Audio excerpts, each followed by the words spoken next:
the first to know Nsem-Pii TV. Lawyer Paul Admochre etenase na otenase no ensema eko bremai ena odetua Nsem-Pii onse etiefo se ye kaima ye ka 24-hour economy na ye ka se NDC frontiase na ori a wonte ase eno kwase me se NDC ankasa the omonkasa kan ankasa ontiase His Excellency John Dramani Mahama onti ase na oya enye onu kwa nti ase akukudam fodi nyina so nti ase emra Paul Admochre tenase no oya ni interview yebra okujeto abrakwa about 24-hour economy so what di okujeto abrakwa ka ebe wareho na ebeje wonsem obi a we Deputy Minister of Education pre we kure di bie kese waye friends member of parliament for years or ye NDC guru ni busa say mo 24-hour economy and once nsia na auto ayampia ene onu nko so ye Professor Dr Grace Ayensu ye nyina nim no onu nso ekobie na no a ense o kan on the bomb boom utie ense mo kan tim say onti ase na onim de eko etiefo na eno na lawyer pose we dey e below the belt John Mahama NDC General Mosquito your friends and the chairman general also NDC then that 24-hour economy na wo kan mo pesa mo kire say na we dey Professor Dr Grace Ayensu here and Paul Admochre edi me man kama inti mara encha no enko ni ngoti lawyer Paul Admochre and mara na all discuss issues ngoti mara. Maybe they should hire me. I can explain it for them. Well, maybe I can't do 24. I can do 12-hour economy. I can explain why we should have a 12-hour economy at the minimum. But they can't explain. So here, Dr. Ayensu says that the mind cannot see, the eyes cannot see what the mind cannot comprehend. It means that she's a policymaker, she's a politician making policy for us. We should go and grow our mind so that we can understand it. She's not interested in breaking it down for you to understand. If your mind is a rubbish mind, you can't understand. So if you don't understand 24-hour economy, she won't explain. She will just tell you that, okay, 24-hour economy, raise my hand, those who don't understand me, I raise my hand, don't understand. Okay, you don't understand means that your brain is not working. You haven't been to a brochure before. That's why you don't understand. Is that the explanation she's giving? Nothing to do with NDC or MPP. It's an insult to Ghanaians, isn't it? Politicians cannot behave like that. They ought to be responsible. Grace Ayensu ought to be responsible as a politician. Explain to us. Listen, Cozy, listen to me. 24-hour economy means this. Let's take an example. So you are selling plantain. 24-hour economy will give you this, that. So you're a journalist. 24-hour economy will give you this, that. You're a doctor, like her. 24-hour economy will give you this, that. And then when you ask them to explain, they say, you don't have brain, so you don't understand. You are pretending you don't understand. But they have not put any explanatory narrative for you to engage with. There's no explanatory narrative. Where is the explanatory narrative that this is the explanatory narrative for the 24-hour economy?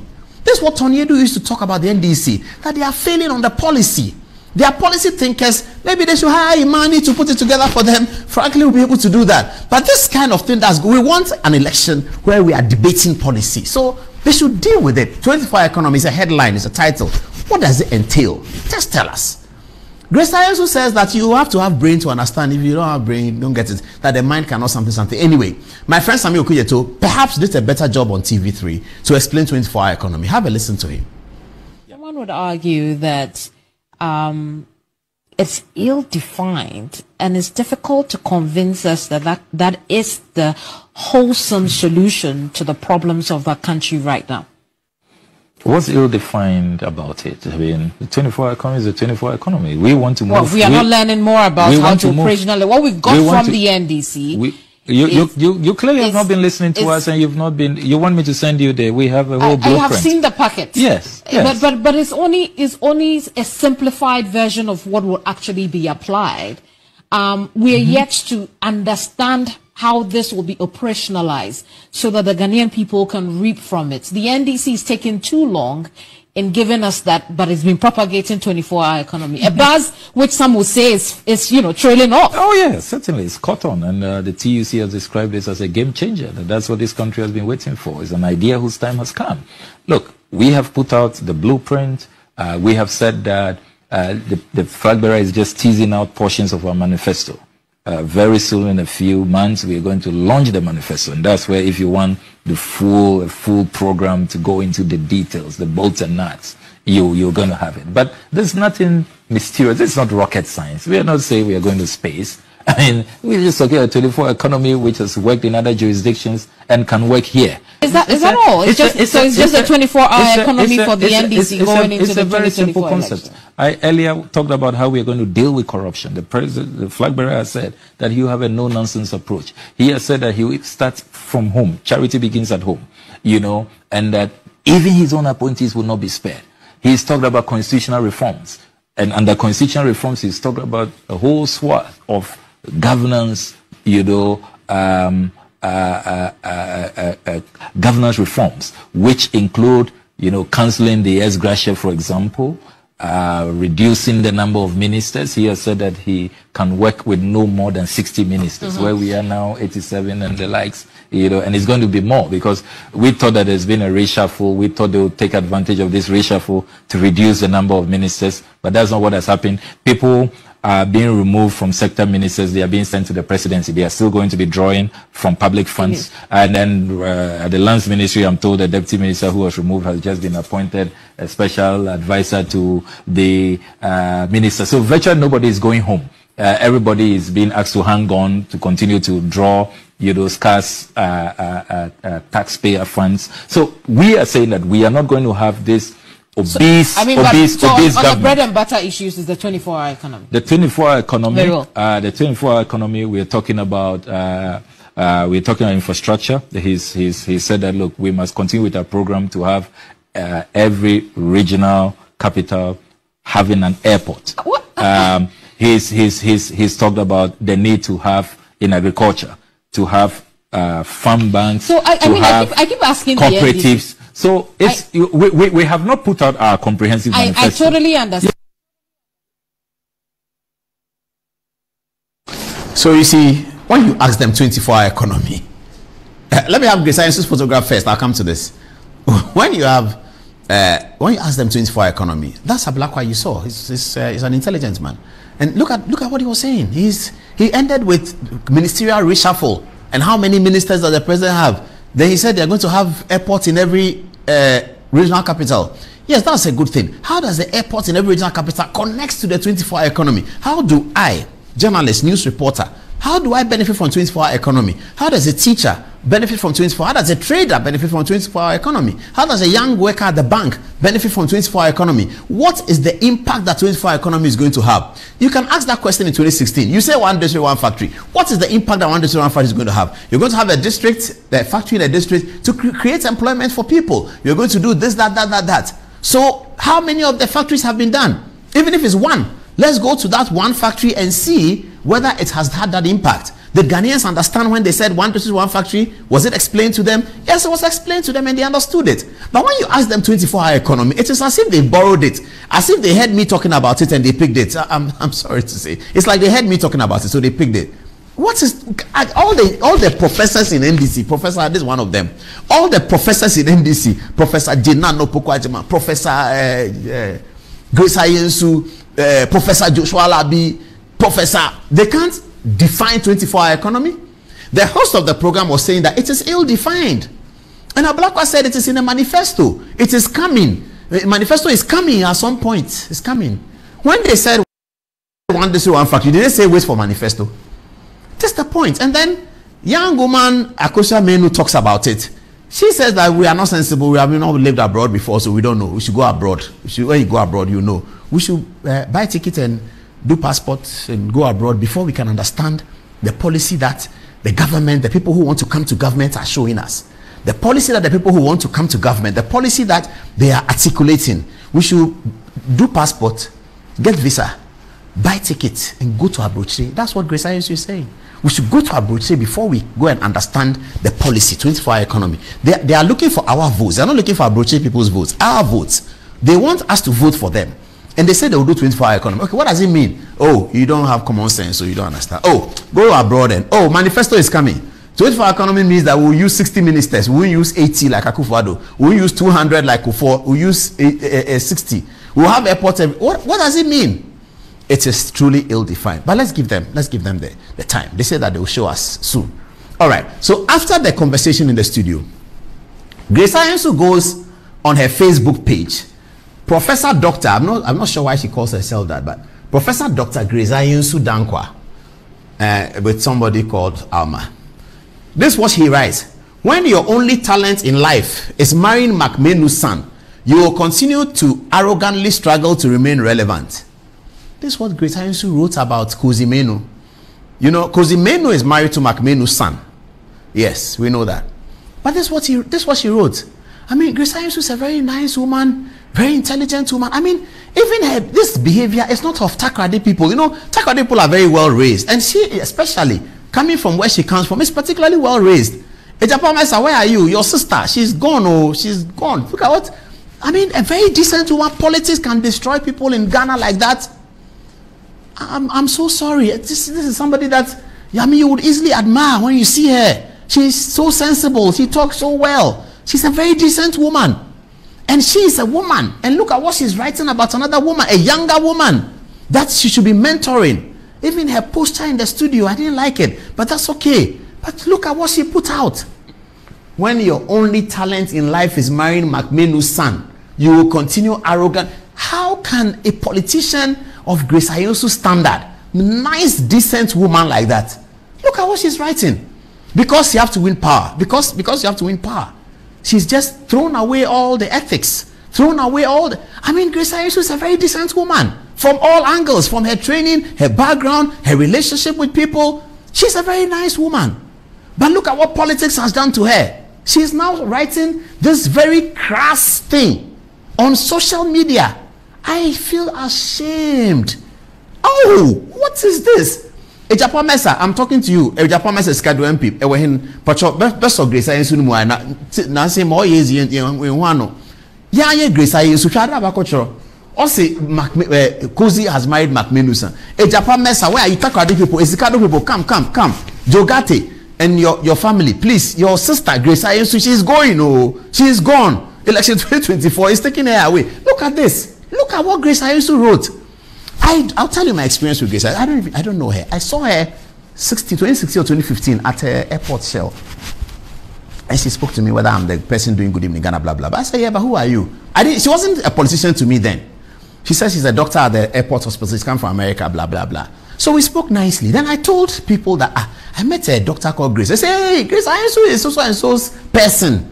And the person they mentioned is my godfather. I know him. I said, oh, really? He said, yeah, that is a person. I said, what did you tell her? I said, I didn't tell her anything. I just admired her. And then sometime I was traveling to London. She happened to be on the flight. We arrived in Heathrow. She was with her daughter who was in medical school.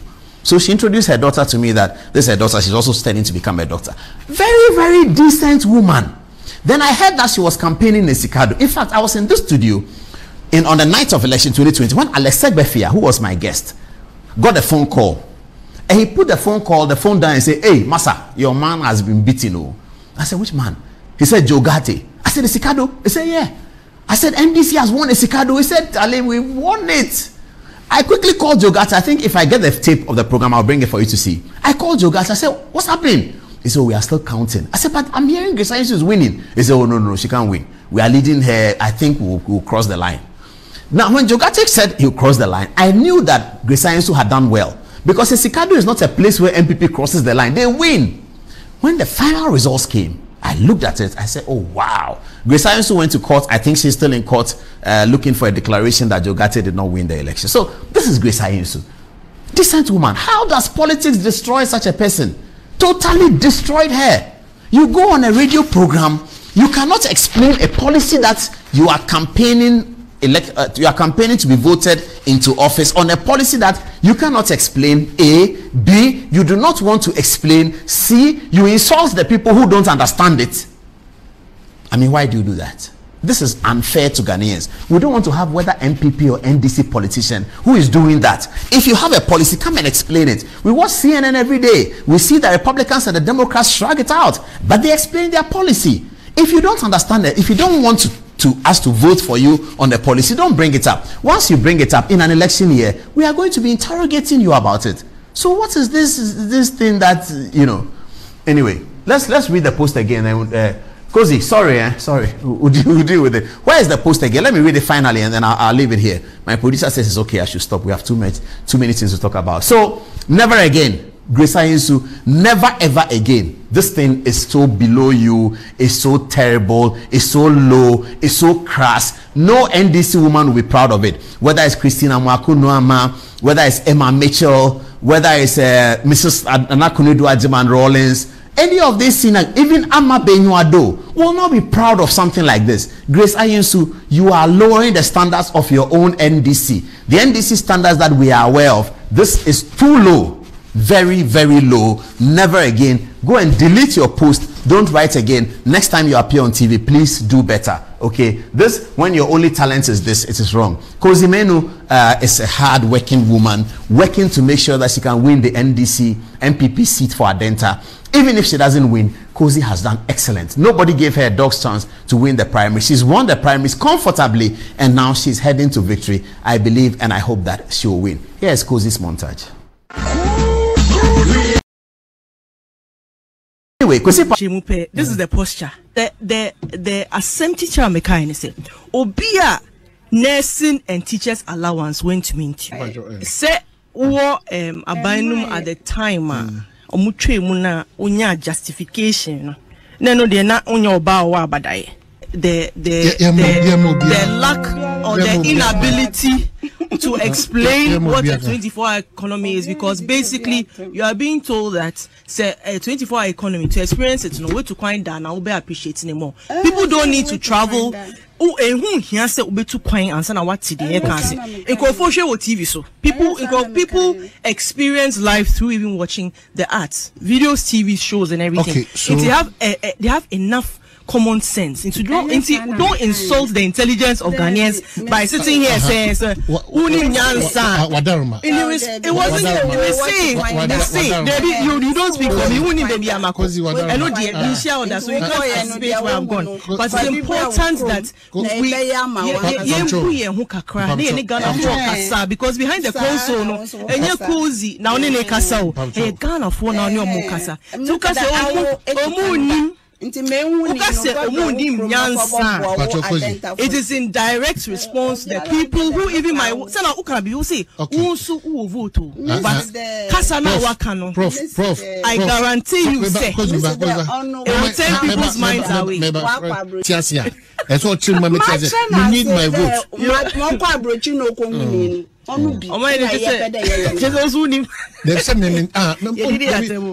I insist that, especially in these times, measured in what we say on radio.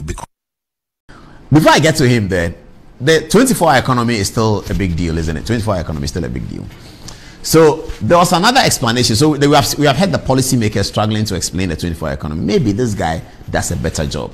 This guy is not a policymaker, he's an NDC full soldier of sorts. I think he's a constituency organizer. It appears that he probably does a better job of the 24-hour economy than the policymakers. Have a look at. Listen to it. 40 day. Our 24 hours economy. Now how they know all 24-hour economy no. Very, very simple. You buy about 10. Ekoboten abona ekoboten yapon another president another program it's another 24 hours na yakọ anim anambwa yapon mo show na studio na ho anambwa we put my studio na sada so from 10 to 11 off mo pon but another political program enkoso biom anambwa me 24-hour economy. That's how that's was here. That's how politics. Yes, not so was near to us. On so point apart, na omo do na musaba. Na ekọ enim. Still no pon. Obi an free say na say money to us wa. Na ye pon. Mo pon, but a program is program ne pon anambwa. Program ne pon. Ya pon sisia empefort na omo twen. Na go say nyata no bebre because on say me kura book na me buy. You could book full book and buy. The also into some cast and their contents in set time endorse. In Jagapono, 24 hours upon the Naga Salate was here. So 1 hour, another 2 hours are not yet Yatuasu, and there's 12, 2 and upon your coffee. Namoso Pana Fraba. Never Fraba. The politics throughout. nya policy say be another info for peace FM say mo this way mo blah blah blah sa we ni na no na almost